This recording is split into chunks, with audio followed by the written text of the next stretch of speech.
자, 안녕하세요. 집합공부의 갓코치입니다. 자, 2024학년도 EBS 수능특강, 자, 영어 영역. 자, 오늘은 그 첫 번째 시간, 자, 글의 목적 파악 시간이 되겠고요. 자, 지금 바로 시작을 하도록 하죠. 자, 글의 목적 파악, 유형 소개를 간단히 좀 해보도록 합시다. 유형의 특징인데요. 뭐 별로 어려운 문제는 아니기 때문에 뭐 유형의 특징까지 뭐 굳이 필요한가 싶기도 하겠지만은 그래도 알아두는 게 좋죠. 자, 간단히 보면서 말씀을 드리도록 하죠. 자, 첫 번째 보시면 이렇게 돼 있어요. 공지, 안내, 홍보 및 광고, 이제 편지류 등 각종 실용문들이 출제가 되었었어요. 예전엔 좀 글의 유형이 상당히 좀 여러 가지 형태가 출제가 되었었는데, 최근에는 이메일이나 편지와 같은 어떤 것들이 주로 많이 출제가 된다. 서신류가 주로 출제가 된다. 라고 해서 거의 이제 정형화되어 있다라고 생각을 하시면 돼요. 이제 같은 경우에는. 근데 위에 어떤 형태가 나오든지라도 바로 이번에 보이시는 이 3단 구성이다라고 하는 이 구성 방식을 벗어나지는 못한다라고 생각을 하시면 돼요. 이 3단 구성은 은근히 중요한데 문제를 여러분이 빠르고 정확하게 풀이하는 데 있어서 되게 중요하다고 생각을 하시면 돼요. 자, 기본적으로 이제 글의 구성이 3단 구성으로 되어 있는데, 자, 초반에는 기본적으로 이제 현재의 상황을 설명을 하고 중반에 요구사항이 등장을 하기 때문에 이 답에 대한 단서가 등장하는 부분이 글의 중반쯤에 등장을 하는구나 라고 보시면 되겠고요. 자, 맺은말에 이 요구사항이라고 하는 것을 다시 한번 재확인, 요약해주고 나서 이제 마지막 인사 맺은말로 마무리 짓는다라고 보시면 되겠죠. 자, 그리고 선택지를 절반으로 나누어서 세부 사항과 어조를 구분을 하자라고 되어 있는데, 이건 좀 이따 선택지를 보면서 말씀드리도록 할게요. 선택지를 절반으로 나누어서 본다라고 하는 거 좀 중요하게 되겠고요. 자, 내용 일치 여부를 중심으로 독해 후 선택지를 선별을 한다라고 되어 있는데, 선택지를 먼저 보셔도 상관은 사실은 없어요. 이것도 좀 이따 문제를 보면서 말씀을 드리도록 할고요. 중요한 건 뭐다? 내용 일치 여부를 중심으로 판단을 하신다는 얘기입니다. 즉, 해석만 되면 무조건 맞을 수밖에 없는 문제라는 얘기겠죠. 자, 5번은 은근히 좀 중요한데, 듣기평가가 여러분 이제 듣기평가 이후에 18번 문제로 이 문제가 출제가 되겠죠. 그렇죠?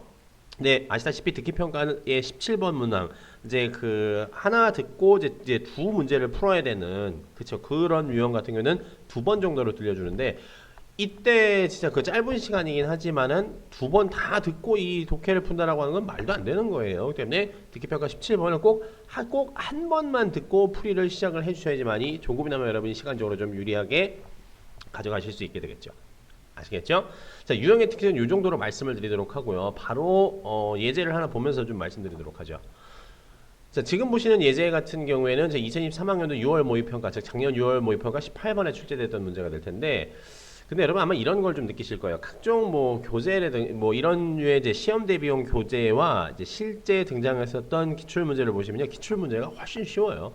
즉 그만큼 이거는 여러분들이 좀 부담 없이 빠르고 정확하게 풀이가 돼야 된다는 얘기가 되겠죠. 여기서 뭐 시간을 잡아먹는다라고 하는 거는 그렇죠, 조금 문제가 좀 심각하죠. 자, 그래서 간단히 보시면 아까 전에 말씀드렸던 요 유형상의 특징이라고 하는 것을 좀 적용시켜서 말씀을 드릴 건데, 일단은 요건 지금 편지류의 글이 되겠죠. 자, 3단 구성, 요런 식으로 구성이 돼 있다라고 말씀드렸는데, 그거를 바로 좀 확인을 해보도록 할게요. 맨 처음에 인사하고, 자, 내가 지금 누구라는 얘기가 되겠죠. 닐 퍼킨스라는 사람인데, 이제 티처 앤 스위밍 코치라고 돼 있죠. 이런 학교에 있고요. 자, 지난주에 말이지 라고 해서 여기서부터 뭐가 시작된다? 그렇죠. 이 초반 상황 설명이라고 하는 것이 시작된다는 얘기가 되겠죠. 내가 지금 뭐 했다는 얘기가 되겠죠? 예약했다는 얘기가 되겠죠? 수영장 예약을 했어요. 뭐 서머 스위밍 캠프를 위해서요. 그런데 말이야, 뭐가 발생했다는 얘기가 되겠죠? 여기에서 요거는 같이 이어지는 단락이라고 보면 되죠. 역적 관계로 이어지는 단락 정도라고 보시면 되겠죠. 그래서 지금 어떤 상황이 발생을 한 케이스냐? 그렇죠? 인기가 많아서 30 more student가 더 온다. 그래서 우리가 그러니까 30명이 더 오니까 뭐 하다는 얘기가 되겠죠? more swimming pool이 좀 필요하다라는 얘기. 그래서 need one more swimming pool이 필요하다라는 얘기가 되겠죠. 그렇죠? 요게 지금 중반으로 이렇게 이어지고 있는 상황이다. 이렇게 생각을 하시면 되겠네요. 그럼 이미 답은 나온 케이스예요. 그렇죠? 그러면서 쭉 건너뛰어서 뭐라고 생각하시면 돼요? 여기 보니까 무슨 얘기가 또 나오게 되겠죠? 그렇죠? two other swimming pool이 있구나 라는 얘기가 되겠죠. 거기에 2개가 더 있으니까 뭐 하다는 얘기가 되겠죠? 그래서 맨 마지막에 맺은말 형태로서 please let me know additional rental이라고 하는 것이 가능하겠느냐, 추가로 더 빌릴 수 있겠느냐 라는 얘기가 되겠죠. 내가 지금 수영장 빌렸는데 30명 더 와. 그래서 1개 수영장이 더 필요해. 근데 2개 니네 있다며. 그래서 내가 나한테 뭐 알려달라고요? 추가로 수영장 빌릴 수 있는지를 나한테 알려줘 라고 했다는 얘기가 되겠죠. 아주 되게 단순한 형태가 되겠죠.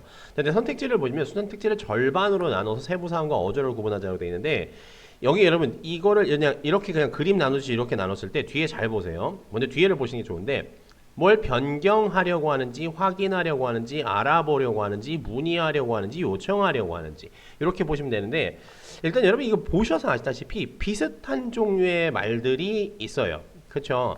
변경과 요청이라고 하는 것도 비슷한 말이에요. 뭔가 변경을 요청하겠죠. 그렇죠? 그렇죠? 그리고 확인, 알아보다, 문의하다. 이거 전부 다 뭡니까? 같은 말이죠. 뭔가 확인해 보기 위해서는 알아보고 문의를 해야지만이 되겠죠. 대동소이하게 살짝살짝 좀 세부적인 뉘앙스는 다르지만은 비슷비슷한 말들이란 얘기가 되겠죠. 그렇기 때문에 이렇게 비슷비슷한 말들을 무엇을 가지고 당연히 구분을 하셔야 된다? 그렇죠. 이러한 세부 사항들로 구분을 하셔야 된다는 얘기가 되겠죠. 그렇죠. 앞에 있는 세부 사항들, 앞부분 절반으로 나눠서 세부 사항과 어조로 구분을 한다라고 했었잖아. 그럼 앞부분이 뭐가 되는 거가 되겠죠? 세부 사항이 되는 것이고 이건 그냥 변화가 없어요. 뒤쪽 부분이 뭐가 되는 거죠? 지문 전반적인 어조라고 생각을 하시면 된다. 이렇게 보시면 되겠죠. 앞에 세부 사항을 좀 살펴보니까 뭐죠? 참가 날짜, 날짜, 인원, 등록 방법, 그렇죠? 추가되어, 취소 및 환불 이런 얘기가 되겠죠. 아주 추가되어라고 하는 세부 사항은 우리가 알았고 그 추가되어가 가능한지 나한테 알려달라고 했으니까 그렇죠. 이 어조는 문의라고 보시면 충분히 이해가 가신다는 얘기가 되겠죠. 이렇게 되겠죠? 정답 4번인데 자 어떻게 보면 되게 싱겁죠. 실제 문제에서도 수능 이거 선생님 이거 6월 평가 모의 문제니까 6월 모의고사 문제니까 좀 더 뭐 수능보다는 좀 더 쉽게 출제된 거 아닐까요? 라고 생각을 하실 수 있는데 그렇지 않아요. 아시겠죠? 이 18번에 출제된 이 문제 같은 경우에는 그냥 아예 이러한 식으로만 출제가 된다라고 보시면 되기 때문에 그냥 이건 반복 숙달의 문제라고 생각을 하시면 돼요. 그리고 이제 번호가 이제 독해 문제 가장 1번 독해 1번 문제랑 마찬가지니까 난이도가 가장 낮을 수밖에 없다라고 생각을 하시면 되겠죠. 그렇기 때문에 여러분들이 반복 숙달만 돼 있고 그냥 단어 뜻 알고 해석만 하실 수 있고 좀 더 빠르게 풀기 위해서 이런 디테일 문제를 이제 선택지를 선별하는 이런 종류의 디테일들만 조금 연습이 돼 있으시면은 충분히 여러분 당연히 맞출 수 있는 문제니까 이건 등급에 상관없이 당연히 맞아야 되는 문제가 되겠죠. 그렇죠? 그렇기 때문에 이런 정도의 것들을 확인을 이런 정도의 유형의 특성을 확인을 하시고 지속적으로 반복 숙달한다라고 보시면 됩니다. 아시겠죠? 자, 그럼 여기 내용도 좀 지우도록 하고요. 자 오늘은요 여기까지 보도록 하고요. 자 강의 학습 후에는요 여러분 당연히 뭐 하셔야 된다 12페이지부터 15페이지 연습 문제 1번부터 4번까지를 쭉 풀이해 보시고요. 자 혹시라도 요청 강의가 필요하신 해설 강의가 필요하신 분들 같은 경우에는 이제 풀이 사진을 첨부하셔서 요청을 해 주시면 됩니다. 아시겠죠? 자 다음 시간은요 심리학 및 분위기 파악 오늘과 마찬가지로 제가 이 연습 문제의 풀이는 전부 다 해드리진 않고 요청 강의만 받고요. 다음 시간에도 오늘과 같은 개념 강의 정도만 여러분들에게 제공해드리고 여러분이 개념 강의를 받았으면요 연습은 여러분의 몫인데 제가 이것을 여러분들에게 해설 강의를 다 드리는 강의도 있을 테고 그렇지 않는 단원도 있을 거예요. 근데 해설 강의를 드리지 않는 단원이다라고 하는 것은 충분히 여러분의 지금 가지고 있는 등급에 상관없이 지금 가지고 있는 능력만으로도 다 해결할 수 있는 거기 때문에 스스로 해결을 하실 수 있는 것들은 스스로 좀 더 연습을 하시면은 정말 확실하게 다듬어지는 것이니까는요. 그렇기 때문에 제가 이 모든 집안의 해설 강의를 다 드리진 않는 것이니까 오해하지 않으셨으면 좋겠습니다. 아시겠죠? 그렇지만 오늘 내용을 또 여기까지만 보도록 하고요. 자, 저는 다음 시간에 인사드리도록 하죠.